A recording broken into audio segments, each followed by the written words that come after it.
सन 2000 में Simpson cartoon में ये दिखाया गया कि डोनाल्ड ट्रंप अमेरिका का सदर बनेगा और 2016 में वो सच में सदर बन गया। 1993 के एपिसोड में ये दिखाया गया कि एक ऐसी बीमारी आएगी जिसकी वजह से लॉकडाउन लग जाएगा और 2019 में कोरोना वायरस की शक्ल में सच में ऐसी बीमारी फैल गई। 1995 के एपिसोड में स्मार्ट वॉच दिखाई गई जिससे कॉल भी हो सकती थी और उसके 20 साल बाद एप्पल ने स्मार्ट वॉच इंट्रोड्यूस करवा दी। 1998 में ये प्रेडिक्ट किया गया था कि डिज्नी कंपनी फॉक्स कंपनी को खरीद लेगी और 2017 में सच में ऐसा होता है। 2008 में एक वोटिंग मशीन दिखाई गई जिसमें अगर कोई बराक ओबामा को वोट देता तो मशीन में खराबी की वजह से वोट उसके मुखालिफ को चला जाता। 4 साल बाद सच में एक ऐसी खराब वोटिंग मशीन सामने आई और आजकल जो एक खबर फैली है जिसमें बाप बेटा एक आबदोज में समंदर में टाइटैनिक का मलबा देखने गए थे, उनके साथ हादसा पेश आया। इसी तरह का एक इंसिडेंट 2006 में दिखाया गया था, उसमें भी बाप बेटा समंदर में जाते हैं और उनके साथ हादसा पेश आता है। तो क्या है इस कार्टून की सच्चाई? कैसे ये कार्टून पहले से सब कुछ जानता है और इस कार्टून में पाकिस्तान के बारे में क्या प्रेडिक्शन की गई है, जानते हैं इस वीडियो में। मेरा नाम है शान खान और आप देख रहे हैं शान खान रिकॉर्ड्स।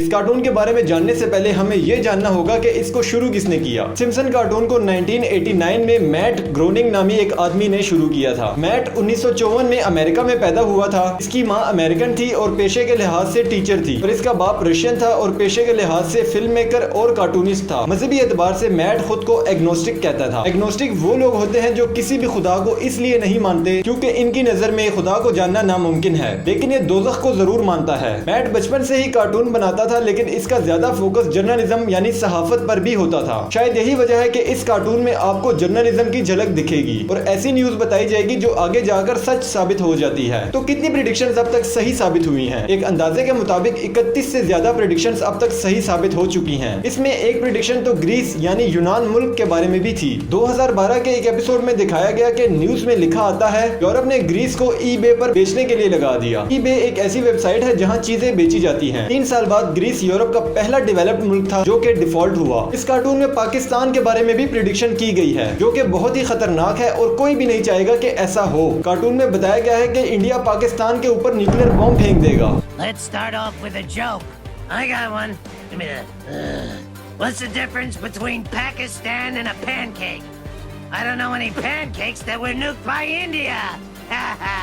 ये प्रेडिक्शन भी की गई है कि अमेरिका और चाइना के बीच में एटमी जंग शुरू हो जाएगी। एक और प्रेडिक्शन है कि लोग मार्स पर चले जाएंगे। इसके अलावा ज़ोंबी वायरस का फैलना और भी बहुत सी प्रेडिक्शंस की गई हैं। बहुत से लोग सोचते हैं कि कैसे ये कार्टून फ्यूचर बता देता है। कुछ लोग इसे शैतानी कार्टून, इल्यूमिनाटी और पता नहीं क्या क्या कह देते हैं, जबकि कुछ लोग इसका मजाक उड़ाते हैं। तो चले इस बात को हम समझने की कोशिश करते हैं। पहली बात तो ये कि जो सिम्पसन कार्टून के राइटर्स हैं वो अपनी फील्ड के एक्सपर्ट्स हैं और जब भी कोई एपिसोड बनता है तो उस पर एक ग्रुप की शक्ल में डिस्कशन होती है और यूं वो सारी चीजें डिस्कस होती हैं जो फ्यूचर में पॉसिबल हो सकती हैं। और जब किसी एपिसोड की स्क्रिप्ट बनती है तो फ्यूचर में जो जो चीजें हो सकती हैं उसे उस एपिसोड में डाल दिया जाता है। अगर वो चीज आने वाले वक्त में वैसी हो जाए तो लोग कमेंट्स में और जगह जगह शेयर करेंगे कि सिम्पसन कार्टून में तो ये सालों पहले दिखा दिया गया था और जब वो चीज वैसी नहीं होती तो कोई जिक्र ही नहीं करता। अब आप सोचेंगे कि डोनाल्ड ट्रंप का सदर बनना ये कैसे 16 साल पहले दिखाया गया? तो कार्टून के राइटर ने खुद कहा है कि डोनाल्ड ट्रंप ने 16 साल पहले कहा था कि वो फ्यूचर में प्रेसिडेंट के इलेक्शन के लिए खड़ा होगा और कार्टून की टीम ने अपने एपिसोड में एक फनी सेलिब्रिटी को प्रेसिडेंट दिखाना था तो उन्होंने डोनाल्ड ट्रंप को दिखा दिया और वो 16 साल बाद जब सच में प्रेसिडेंट बन गया तो सिम्पसन कार्टून वाला क्लिप वायरल हो गया। राइटर ने कहा है कि अगर आप कई सारी प्रेडिक्शंस करें तो उसमें से एटलीस्ट 10% तो सही साबित हो ही जाती हैं। अब जाहिर है कि लोग उन 10% की बात करते हैं जबकि 90% जो गलत साबित होती हैं उन प्रेडिक्शंस की कोई बात ही नहीं करता। अब तक इस कार्टून की बहुत सारी बातें गलत साबित हो चुकी हैं, जैसे कि इस कार्टून के मुताबिक साबिक अमेरिकी सदर डोनाल्ड ट्रंप मार्च 2023 में मर जाएंगे, लेकिन वो तो अभी भी जिंदा हैं। जो बाइडेन जो इस वक्त अमेरिका का सदर है वो भी इस कार्टून के मुताबिक 2022 में मर जाना चाहिए था। 2023 में ज़ोंबी वायरस आना था जिससे सब लोग ज़ोंबी बन जाते, वो भी अभी तक आया नहीं। अब जो बात आबदोज की है जो समंदर में हादसे का शिकार हुई वो कार्टून के एपिसोड के मुताबिक सही साबित नहीं हुई। पहली बात तो यह है कि उस एपिसोड में सिर्फ बाप बेटा जाते हैं और अलग-अलग सबमर्सिबल में बैठते हैं, लेकिन हकीकत में 5 लोग थे और एक ही सबमर्सिबल में बैठे थे। कार्टून वाला हादसा और ये हादसा बहुत ही मुख्तलिफ है। कार्टून कार्टून वाली कहानी में आबदोस फंस जाती है और ऑक्सीजन खत्म हो जाती है, लेकिन फिर भी कार्टून कैरेक्टर बच जाता है और खुद को हॉस्पिटल में पाता है। लेकिन हकीकत में टाइटन आबदोस ऑक्सीजन की कमी की वजह से नहीं बल्कि समंदर के प्रेशर की वजह से हादसे का शिकार हुई और कोई भी जिंदा नहीं बचा। इत्तेफाक से कुछ बातें एक जैसी हैं, इसलिए लोगों ने सिम्पसन कार्टून को मेंशन करना शुरू कर दिया। आपकी नजर में क्या सिम्पसन कार्टून वाकई कोई साजिश है या ये एक वेल रिसर्च कार्टून होता है इसलिए फ्यूचर की कुछ बातें सही साबित हो जाती हैं? अपनी राय कमेंट्स में बताएं और चैनल को जरूर सब्सक्राइब कर दें।